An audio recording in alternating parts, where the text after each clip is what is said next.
अस्सलामुअलैकुम वरहमतुल्लाहि वबरकातुह। देखिए, आज जो बात करने वाले हैं हम इस वीडियो के अंदर, वो वज़ू का मुकम्मल तरीक़ा, ए टू जेड मैं आपको मुकम्मल तरीक़ा वज़ू का आपको बताऊंगा। एक एक पार्ट्स के बारे में, बैठने से लेकर वज़ू के मुकम्मल होने तक का पूरा एक एक डिटेल्स मैं आपको बताऊंगा इस वीडियो के अंदर। तो इस वीडियो को हमारी एंड तक देखते रहें। मुमकिन है कि वीडियो थोड़ी लंबी हो जाए, लेकिन इंशाअल्लाह मुदल्लल और बेहतरीन वीडियो बनाई जाएगी आपके लिए, ताकि कभी आपको वज़ू में कोई इश्काल ही बाकी ना रह जाए। तो आइए वीडियो को स्टार्ट करते हैं। तो सबसे पहले आपसे दरख्वास्त करेंगे कि अगर हमारे इस चैनल पर नए हैं तो सब्सक्राइब कर लें और इस वीडियो को शेयर ज़रूर करें। और अगर कोई भी मसला पूछना हो तो कमेंट सेक्शन में जाकर मसला पूछ सकते हैं। तो आइए बात करते हैं कि वज़ू का मुकम्मल तरीक़ा ए टू जेड क्या है। देखिए, वज़ू के लिए सबसे पहले तो आप किसी लोटे वगैरह में पानी ले लें, क्योंकि नल वगैरह में पानी लेने से ज़्यादा पानी इस्तेमाल हो जाता है और ज़्यादा पानी खर्च हो जाते हैं। तो सबसे पहले आप लोटे वगैरह में, कुछ छोटे बर्तन में पानी ले लें। उसके बाद ऊंची जगह पर बैठकर वज़ू करें, क्योंकि ऊंची जगह पर बैठकर वज़ू करना यह मुस्तहब है। मुस्तहब इसलिए है ताकि मुस्तअमल पानी के छींटों से हिफाजत हो सके। तो ऊंची जगह पर बैठकर वज़ू करें, सबसे पहली चीज़। दूसरी चीज़, नियत करें। देखिए, वज़ू में नियत करना सुन्नत मुअक्किदा है, ये बात ध्यान में रखें। अब नियत का मतलब ये नहीं है कि बाज़ाब्ता ज़बान से नियत करनी हो या अरबी में नियत करनी हो, ऐसा कुछ भी नहीं है। नियत बस दिल के इरादे का है कि अल्लाह, मैं खुदा की हुक्म की तामील या तहारत के हुसूल या फिर उन इबादत के हलाल होने के लिए मैं ये वज़ू कर रही हूँ या कर रहा हूँ, जो वज़ू के बगैर जो इबादत हमारे लिए हलाल नहीं हैं। तो ये नियत करनी है, ये दिल में इरादा होना चाहिए। ज़बान से नियत करना ज़रूरी नहीं है और बाज़ाब्ता इस अल्फाज का अदा करना भी ज़रूरी नहीं है। मसलन आप वज़ू करने जा रहे हैं नमाज के लिए, तो दिल में इरादा हो कि अल्लाह, मैं नमाज के लिए वज़ू करने जा रहा हूँ या जा रही हूँ। लेकिन नियत इसलिए ज़रूरी है कि नियत के बगैर कुछ भी नहीं मिलता। अगर नियत के बगैर आप वज़ू हो कर लेते हैं, या फिर कोई शख्स यूं ही बारिश में भीग जाता है बगैर नियत के, तो वज़ू हो जाएगा और उस वज़ू से नमाज पढ़ सकता है, लेकिन उसको वज़ू का सवाब नहीं मिलेगा, क्योंकि इन्नमल आमालु बिन्नियात के अमाल का दारो मदार नियत पर है। तो वज़ू के सवाब हासिल करने के लिए नियत का होना शर्त है। अब उसके बाद जब शुरू करेंगे, तो शुरू करने से पहले वज़ू के बिस्मिल्लाह पढ़ना है। अल्लाह का नाम लेना ये मुतलकन मसनून है। वज़ू करने से पहले, वज़ू के शुरू से पहले बिस्मिल्लाह पढ़ लिया जाए, अल्लाह का नाम ले लिया जाए। अब कौन से अल्फाज पढ़ने हैं, तो इसके लिए मैं आपको बता दूं कि अहादीस मुबारका में जिन अल्फाज के फजीलत वारिद हुई है, वो अल्फाज हैं बिस्मिल्लाहि वल्हम्दुलिल्लाहि। तो ये अल्फाज पढ़ लें।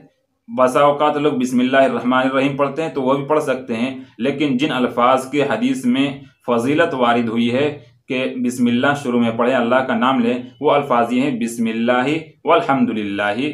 चुनांचे एक हदीस में है कि हज़रत अबू हुरैरा रज़ी अल्लाह तआला अन्हु से आप सल्लल्लाहु अलैहि वसल्लम ने फरमाया कि ए अबू हुरैरा, जब तुम वज़ू शुरू करो तो ये कलमा कह लिया करो। कौन सी? बिस्मिल्लाहि वल्हम्दुलिल्लाहि। तो वज़ू के टूटने तक तुम्हारे लिए नेकियां लिखी जाती रहेंगी। तो कितनी बड़ी फजीलत है वज़ू से पहले बिस्मिल्लाह वल्हम्दुलिल्लाह पढ़ने की। तो इन दो जुमले हैं, इसे ज़रूर पढ़ लें ताकि वो तमाम फ़ज़ाइल हमें हासिल होते रहें, वो तमाम हमारे लिए, जब तक हमारा वज़ू ना टूटे तब तक हमें वो सवाब मिलता रहे। तो बिस्मिल्लाह पढ़ना ये मसनून है वज़ू करने से पहले। अब एक मसला इसमें समझ लें कि बिस्मिल्लाह अगर भूल जाए तो क्या करें। तो जिस तरीके से खाने में अगर बिस्मिल्लाह भूल जाते हैं तो बीच में अगर याद आ जाए तो बिस्मिल्लाह अव्वल व आखिरहू पढ़ लेते हैं, वैसे ही यहाँ भी अगर भूल जाए तो बिस्मिल्लाह अव्वल व आखिरहू पढ़ सकते हैं और पढ़ लेंगे, और बिस्मिल्लाह अव्वल व आखिरहू पढ़ेंगे। अब एक मसला रह जाता है कि कोई अटैच बाथरूम में वज़ू कर रहा है या फिर नंगा वज़ू कर रहा है, नहाते वक्त वज़ू कर रहा है, तो वो क्या बिस्मिल्लाह पढ़ेगा? नहीं पढ़ेगा। देखिए, अटैच बाथरूम में अगर वो वुजू कर रहा है तो उसके लिए हुक्म ये है कि अगर नजासत दिख रही है वहां पे, तो उस वक्त आप जबान से जाहिर करके आप बिस्मिल्लाह वल्हम्दुलिल्लाह इस तरीके से नहीं पढ़ेंगे, बल्कि दिल ही दिल में पढ़ लेंगे। और अगर नजासत जाहिर नहीं है वहां पे, तो आप जबान से बिस्मिल्लाह वल्हम्दुलिल्लाह अदा करेंगे। ऐसे ही अगर कोई शख्स नंगा होकर गुस्ल कर रहा है तो वुजू करने के वक्त, वुजू करने से पहले जो बिस्मिल्लाह पढ़ेगा वो दिल ही दिल में पढ़ेगा, वो जबान से अदा नहीं करेगा। और अगर वो बरहाना नहीं है, वो सतर औरत को छुपा रखा है, तो फिर वो जबान से अदा करेगा। तो ये बिस्मिल्लाह के ताल्लुक से मसला था। अब आइए बात करते हैं आगे। उसके बाद आप गट्टों तक हाथ धोएंगे, यहाँ तक कलाई तक, इसको कहते हैं हाथ धुलेंगे, और दोनों हाथ को 3 मरतबा धुलेंगे। देखिए, 3 मरतबा हर उज़्व को धुलना मसनून है। अगर कोई शख्स, किसी को शक हो जाए तो वो 3 मरतबा से ज़ायद भी धुल सकता है। लेकिन एक शख्स है जिसके लिए 3 मरतबा से ज़ायद धुलने की इजाज़त नहीं है, वो है शक्की इंसान। कि अगर किसी को शक है कि वो 3 मरतबा से ज़ायद रोज़ाना धुलता है, उसे शक की बीमारी हो गई है, तो अब उसके लिए 3 मरतबा से ज़्यादा धुलना सही नहीं है, बल्कि वो 3 मरतबा ही धुलेगा। अब उसे शक बाकी है तो उसे शक को गोली मार देना चाहिए, उसे शक को उठाकर फेंक देनी चाहिए, उसे शक नहीं करना चाहिए। क्योंकि अगर शक करता रहेगा तो शक डालने वाला शैतान उसे परेशान करता रहेगा। इसलिए शक को किनारे रख दें, और 3 मरतबा से ज़्यादा शक की इंसान नहीं धुल सकता। अगर वो 3 मरतबा से ज़्यादा उज़्व को धुलता है तो फिर वो गुनहगार भी होगा। तो इस बात का ख्याल रखें।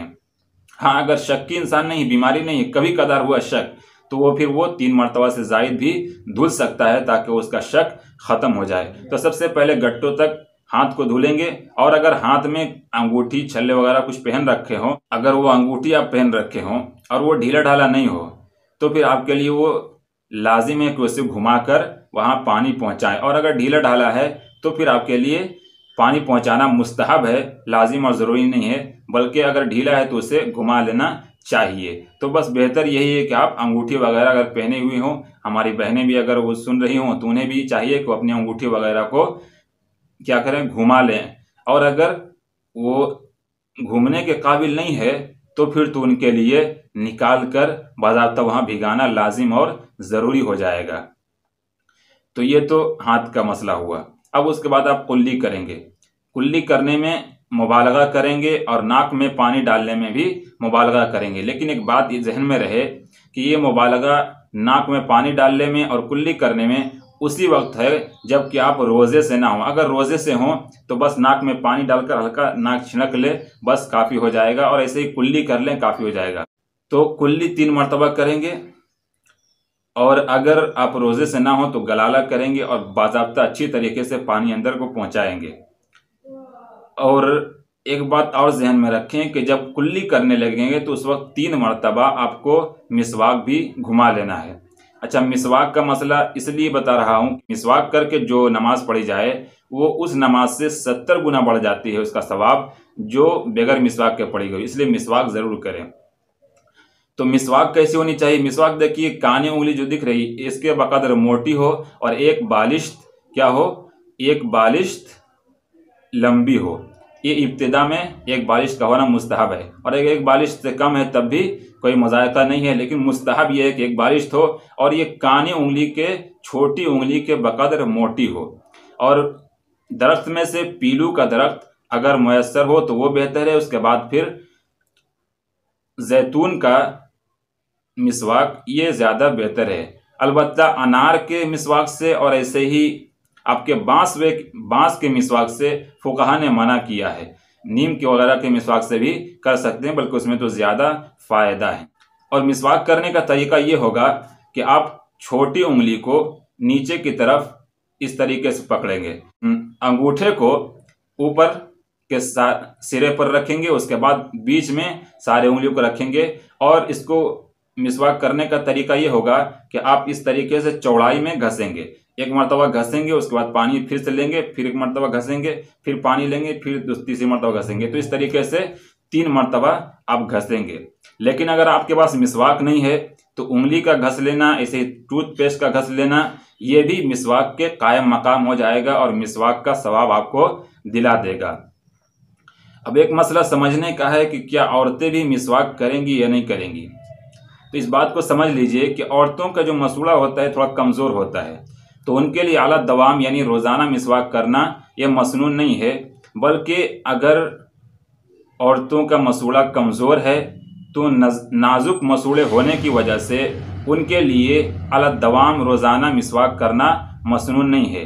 बल्कि अगर जिनका मसूड़ा मर्दों के जैसा मजबूत है तो फिर वो मिसवाक कर सकती हैं, करेंगी।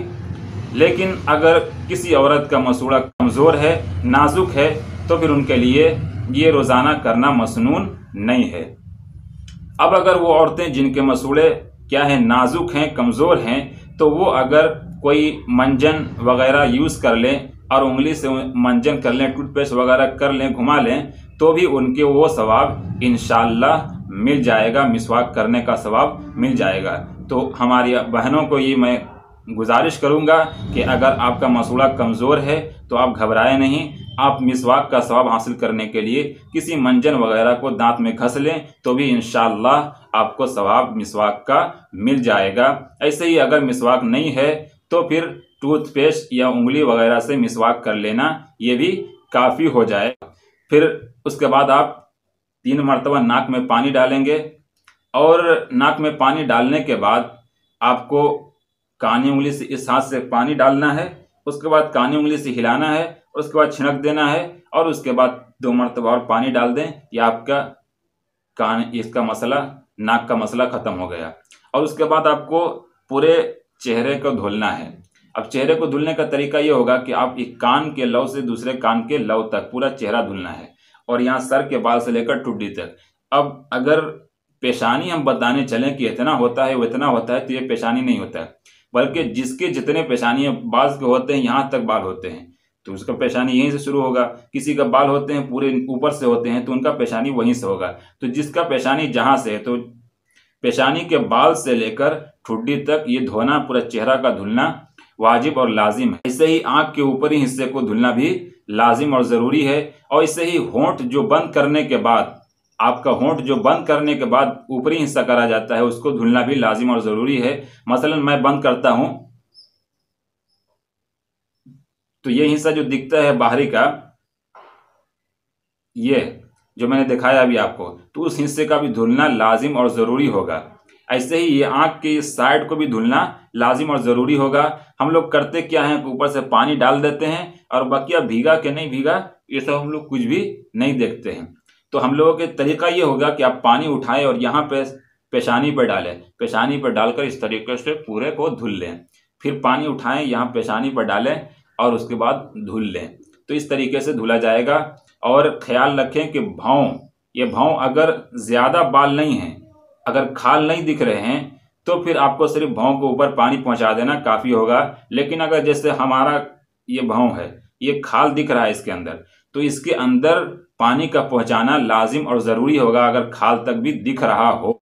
एक बात और समझ लेनी चाहिए कि चेहरे में जो दाढ़ी होती है, तो ये दाढ़ी के बाल अगर ये खाल नज़र नहीं आ रहे हैं, टुड्डी के जो हमारे जैसे खाल नज़र आ रहे हैं, तो हमारे लिए खाल तक पानी का पहुंचाना ये लाजिम और ज़रूरी है। तो हमें ज़रूरी है कि हम खाल तक पानी को पहुंचाएं। लेकिन अगर किसी के खाल नहीं नज़र आ रहा है, इतने ज़्यादा घने बाल हैं, तो उनके लिए खिलाल मसनून है। फिर वो खिलाल करेंगे, सिर्फ ऊपर का बाल धुल लेंगे, ऊपर सिर्फ जहाँ चेहरे तक वो नज़र आ रहा है वहाँ तक धुल लेना काफ़ी होगा। बाकी नीचे जो लटके हुए हैं, नीचे के बालों को धुलना ज़रूरी और लाजिम नहीं होगा। ऊपर पानी पहुँचा देना ये सिर्फ उनके लिए काफ़ी होगा। लेकिन दाढ़ी का भी खिलाल करना मसनून है। दाढ़ी का खिलाल कैसे करेंगे वो थोड़ा समझ लें। बाज़ लोग होते हैं जो ऐसा इस तरीके से दाढ़ी का खिलाल करते हैं, कोई इस तरीके से करते हैं, कोई इस तरीके से करते हैं, तो ये तरीका मसनून नहीं है। मसनून तरीका जो है वो ये है कि ये हथेली गर्दन की तरफ हो और उंगलियां ऊपर की तरफ निकले ठुड्डी से होकर। तो इस तरीके से होगा, मैं करके बता देता हूँ कि इस तरीके से निकलेंगे। इस तरीके से ये देखिए, हथेली हमारी गर्दन की तरफ से होकर इस तरीके से, तो ये दाढ़ी के खिलाल का तरीका होगा। दाढ़ी के खिलाल किस तरीके से करेंगे वो समझ लो। तो ये चेहरे के धुलने का तरीका हुआ। अब बात करते हैं कि हाथ धुलेंगे, फिर केहनियों समेत हाथ धुलेंगे और 3 मरतबा धुलेंगे। हमारे यहाँ 3 मरतबा धुलने का तरीका क्या होता है, टिप्पणी मार देते हैं ऐसा करके 3 मरतबा पानी से। तो इस तरीके से 3 मरतबा धुलना नहीं होगा, बाज़ाब्ता पानी लेकर इस तरह 3 मरतबा इस तरीके से मलना ज़रूरी है, तभी सुन्नत अदा हो पाएगा। वरना इस तरीके से चुल्लू से पानी लेकर घुमा देने से आपका ये सुन्नत अदा नहीं होगा। तो सुन्नत अदा करने के लिए ये ज़रूरी है कि आप 1 मरतबा पानी लें, उसके बाद इस तरीके से मलें, फिर दूसरी मरतबा पानी लें, फिर उसके बाद मलें, फिर तीसरी मरतबा पानी लें, फिर मलें। तो ये इस तरीके से दोनों हाथ को केहनियों समेत मल लें। और अगर हमारी बहनें चूड़ी वगैरह पहन रखी हों तो उसे घुमा लें ताकि वो पानी अंदर तक पहुंच जाए। चूड़ी हो, बाले हों, कुछ भी हो जो पहन रखी हो, तो उस बाले चूड़ी वगैरह को भी घुमा लें ताकि अंदर तक पानी पहुंच जाए। तो उसके बाद फिर मसाह का मसला रह जाता है। अब जो मसला बचा है आखिर मसाह का मसला बचा है। तो देखिए, मसाह के लिए हम एक बात समझ लें कि हनफिया के नज़दीक चौथाई सर का मसा ये लाजिम और ज़रूरी है। चौथाई सर का मसा मतलब एक हाथ अगर ये 4 अंगुल आप रख देते हैं ऐसा करके सर के ऊपर, तो आपका मसा हो जाएगा। ये फ़र्ज मसा है।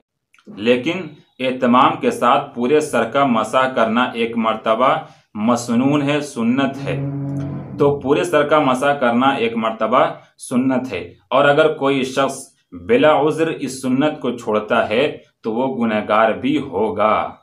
ये बात हमें समझ लेनी चाहिए। हम लोगों के यहाँ ये समझा जाता है कि तो सुन्नत ही है, इससे कोई मसला नहीं। लेकिन एक बात समझ लें कि बिला उज़्र अगर इस सुन्नत को छोड़ते हैं कि पूरे सर का मसा नहीं करते हैं, तो बिला उज़्र छोड़ने की वजह से गुनहगार भी होंगे। तो हमें एक बात और समझनी है कि मसा का तरीका, मसनून तरीका क्या है। हमारे यहाँ जो मसनून तरीका राइज है वो ये है कि शहादत की उंगली को और अंगूठे को अलहदा रखते हैं और हथेली को अलहदा रखते हैं, उसके बाद मसा करते हैं 3 उंगली से, फिर हथेली को वापस लाते हैं, उसके बाद इस तरीके से करते हैं। तो ये जो तरीका मशहूर है और मारूफ है, ये तरीका गलत है और अक्सर फुक़हा ने इसको गलत करार दिया है, बेअसल बेदलील करार दिया है। अगर मैंने भी किसी को बताया है ये तरीका, तो आज मैं आपको बता रहा हूँ कि देखिए ये तरीका गलत है।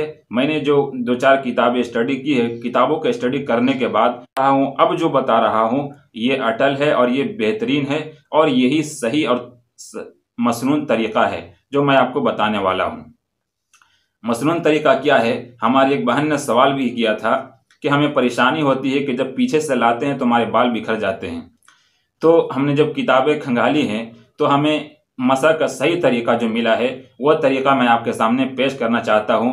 और मैं समझता हूं कि इस तरीके में उस बहन का भी मसला हल हो गया है अल्हम्दुलिल्लाह, और उन्हें खुश हो जाना चाहिए।